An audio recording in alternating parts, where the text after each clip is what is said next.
Hi, boys and girls. Welcome to another episode of Grandpa Story Hour. I am Jason, Wyatt, and now Bailey's grandpa. Boys and girls, we're so glad that you're here. Jason, Wyatt, Bailey, I love you very much. Boom, here we go. Let's get right to it. Let's not waste time. Pinduli. Not read this book. I'm looking forward to it. Love the pictures, though. Pinduli. Let's see what Pinduli's all about. Hope you boys and girls are doing well. Jason, Wyatt, Bailey. Hope you're being nice to mommy and daddy. So here we go. The sun was low in the East African sky. The animals had been sleeping all through the hot afternoon, and now they began to stir. Pinduli awoke before Mama Hyena, eager to explore. "Don't go far," Mama yawned. "We must hunt soon.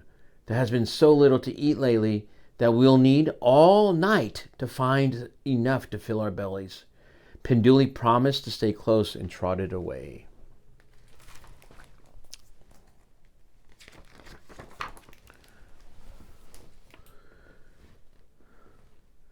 As Pinduli passed the waterhole, she spied sleepy animals in the brush. She sniffed the air, which was rich with exquisite and mysterious smells. But something was not so exquisite or mysterious. It was the smell of dog. Pinduli's sharp ears picked up the soft pounding of pads on the dirt. She spotted a pack of wild dogs at play on a faraway ridge. And then they saw her. Uh-oh. Oh no.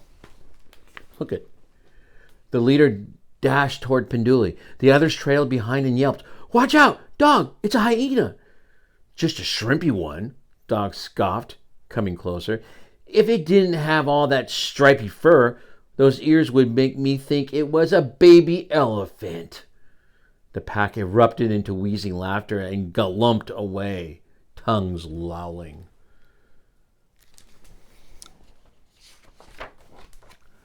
Pinduli had never given thought to her ears. Were they really so big? She let them fall flat against her head. Blop, blop.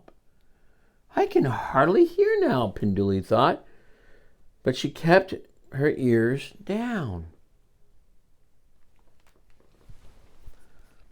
I like the pictures. Doing a good job listening. Gotta turn the pages, it's hard. Here we go.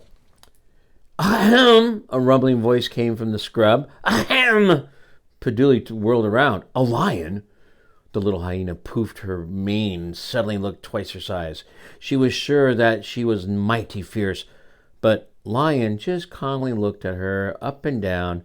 Then he leaned his old, scarred face near her and said, "That prickly fringe hardly becomes you, young lady." Pinduli's mane flopped as she hurried away. She had never given a thought to her coat. Was it really so straggly?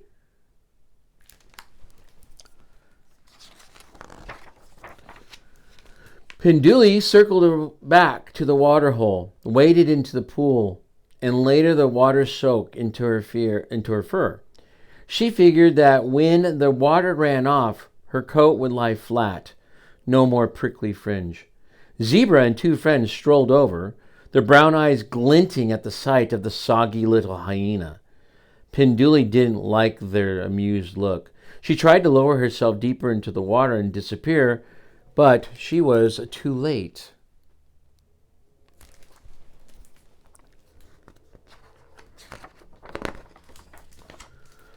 "If you're going to do stripes, please, please, please work on your symmetry and clarity. Good grooming, not soaking, will take some of that unpleasant haziness out of your patterns," whined Zebra. Then the three tossed their heads, dipped their lips into the water, and drank. Good pictures. Like the pictures, Jason? Wyatt? Pinduli splashed past the startled zebras and escaped to a quiet spot. Were her stripes really so disorderly? Didn't Mama Hyena always say she was the most beautiful hyena ever? She rolled and rolled in the pale dust which stuck to her wet fur, so her soft stripes had completely vanished. Uh-oh. She's listening too much to the other people, boys and girls. Jason Wyatt, Bailey. Ears pinned, coat flattened, and dusted to a pallid gray, Pinduli wanted nothing more than to go home, hoping no one would notice her. I'm really in trouble now, she worried. I've been gone a long time, and Mama gets awfully cranky when she's hungry.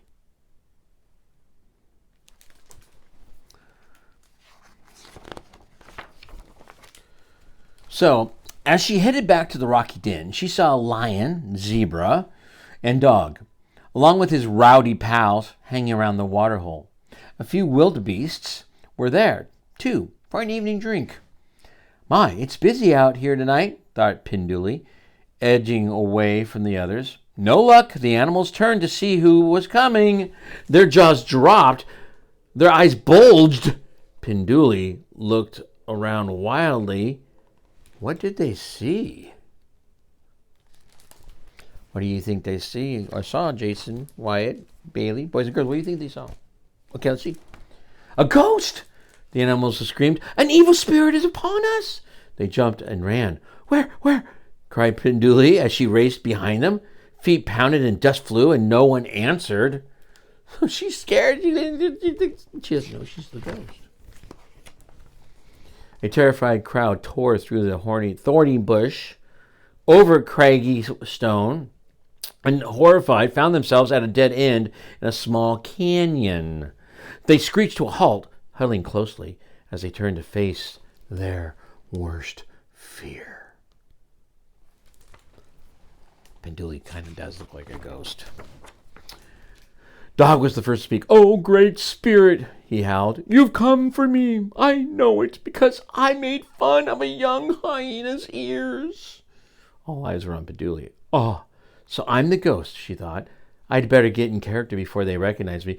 Go on, dog, said Pinduli in a slow, deep voice. The spirits want to know why you would commit such a hideous, awful, atrocious crime. Dog's voice quivered. I don't know. I guess I was still mad at Fennec Fox for calling me Butterfly Head.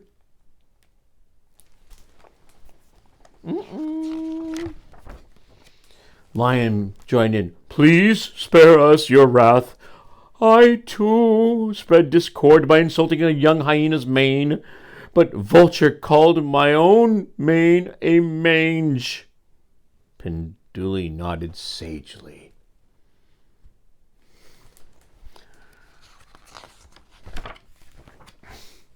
Zebra stomped her hoof.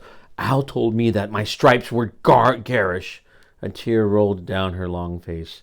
Everyone fell silent. Pinduli's mind whirled as she tried to think of what a ghostly spirit might say. Of course, spirits always give tasks and want offerings, she thought. Let's see. Okay, Mama will love this. Doing a great job listening, Jason, Wyatt, Bailey, boys and girls. You're doing a good job. Here we go. In order to appease bad spirits, you must find your tormentors and make peace, Pinduli called out with authority, and always leave a bit of every meal as an offering. If you do this, I shall never return. She turned and glided away on her tippy toes, trying not to smile. Thank you, called the creatures. We will do as you say. Once out of sight, Pinduli raced home. This is getting interesting. I want to see where this is going to go. There you are, cried Mama Hyena as Pinduli galloped up to her. You look awful. Pinduli was glad to be home again. It was worth getting in trouble. She didn't even mind the 5 baths it took to get the dirt off her fur. In fact, it took all night to get Pinduli looking like a beautiful hyena again. I was worried sick. I went looking everywhere for you, said Mama Hyena as she helped smooth Pinduli's coat. Now that you're all straightened up, we've got to get out and find something to eat. It's already morning, and I'm sure you are as ravenous as I am.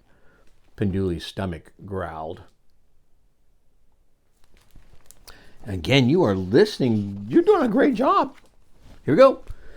That morning, dog, lion, and zebra searched the wide savannah until they found fennec, fox, vulture, and owl.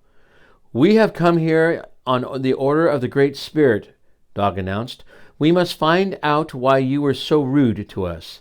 Phoenix Fox spoke up. "I guess I was having a bad day. Several cats said I looked like a little fuzzy bat without wings."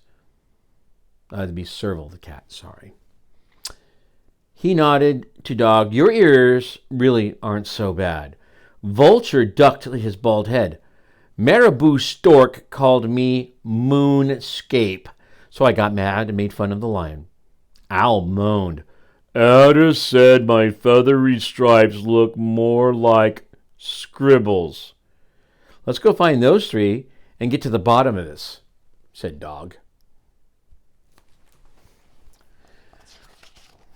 I'm liking it. So the oddball crowd went searching and found Serval, Marabou, and Adder.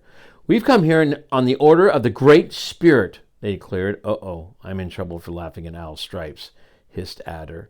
"Miss Zebra, do you remember when I said your stripes were dull?" mumbled Zebra.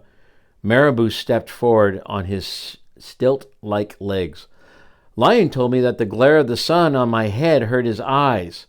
"Sorry," grumbled the big bald cat. Then Dog blurted, "Oh dear, Serval, please forgive me." Serval's amber eyes squinted at Dog. "You mean for the time you said that the wind might pick me up by my giant ears and blow me away?" he said. "Yep," Dog yipped. "Who am I to be talking about ears?" He pranced about, flopping his big ears like the wings of a butterfly. Serval burst out laughing, and everyone, including Dog, joined in. Again, you guys are listening, so I'm proud of you. From that day on, things began to change for Pinduli and her mother. Instead of spending hours hungry scrounging for meager meals, they found delicious treats everywhere. "Look, again, eggs, fish, fruit. It's a miracle!" exclaimed Mama. As Pinduli was tasted a sweet berry, she said, "The Great Spirit must be smiling upon us." Mama Hyena looked at her grinning daughter. "Wait a minute. Did you have something to do with this?" Laughing and feasting, Pinduli told her the story.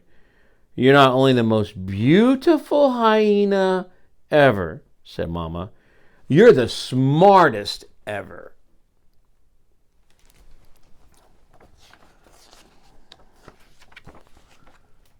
So there's the different hyenas. You got a striped hyena. You got a spotted hyena. You got a brown hyena. You got a aardwolf, Aardwolf. That's kind of cool. Great book. I love the story, too. And it goes again with all the other animals. So mommies and daddies, aunties, uncles, grandma and grandpa, that's a nice book. You were such good listeners. Way to go, Jason, Wyatt, and now Bailey. Boys and girls, thanks a lot. Thank your mommies, daddies, tios, grandma, grandpa, whoever lets you watch this today. Continue to love the people that are taking care of you. Moms, dads, please share. Please press the like button. We're doing all we can to support the families around the world. Moms and dads, we're here for you. God bless. Take care. Hope you liked it.